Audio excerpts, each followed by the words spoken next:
பொங்கல் போட்டியின் நடுவர் வந்து கொண்டிருக்கிறார். முதலாம் பரிசு, இரண்டாம் பரிசு, மூன்றாம் பரிசு வழங்க வந்து கொண்டிருக்கிறார்.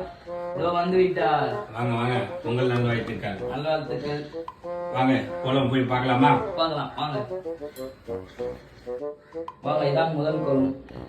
இது மாட்டு மூஞ்சியே காணோம்.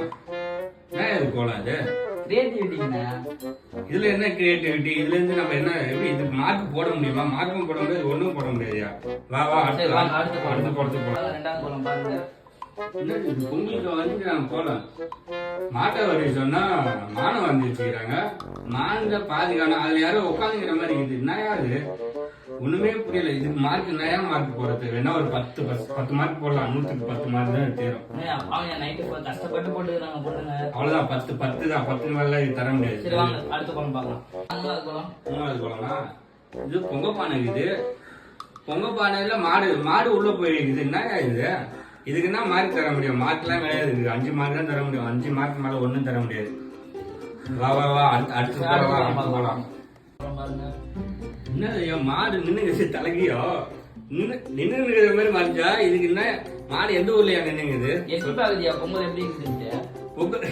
பொங்கல் வந்ததை பார்க்க. ஐயோ இது மாடு மாதிரியே இல்ல. போய் வா வா அடுத்த கோலம் போலாம். இதுக்கெல்லாம் மார்க்குன்னா ஒரு 20 மார்க் தரலாம். நல்லா இருக்கா? இந்த கோலம் பார்த்தா பொங்க பானை இருக்குது. பானை மேல மாடு இருக்குது. சைடுல 2 கரும்பு இருக்கு. இதுல வந்து எதுவுமே புரியலையாப்பா. புரியாததானே மாடு. ஆஹா இது ஒரு 40 மார்க் தரலாம். 40 மார்க் தான் 100க்கு. சரி வாங்க அடுத்து போலாம். சரி ரைட். பாருங்க இது ஒரு அளவுக்கு பாக்குற மாதிரி இருக்குது. மாடு இருக்குது. மாடு வந்து பொங்கலை பார்த்துனே இருக்குது. சூரியன் வேற போட்டு வச்சிருக்கீங்க. இது ஓரளவுக்கு பரவாயில்ல. இது ஓகே. சரி நல்லது. கடைசி கோலம் நல்லா இருக்கு பாருங்க. பரவாயில்ல. இந்த கோலம் ஓரளவுக்கு மாட்டு பொங்கலுக்கு ஓரளவுக்கு டீசெண்டா வரைஞ்சிக்கிறாங்க. இந்த கோலத்துக்கு தான் ஃபர்ஸ்ட் பிரைஸ்.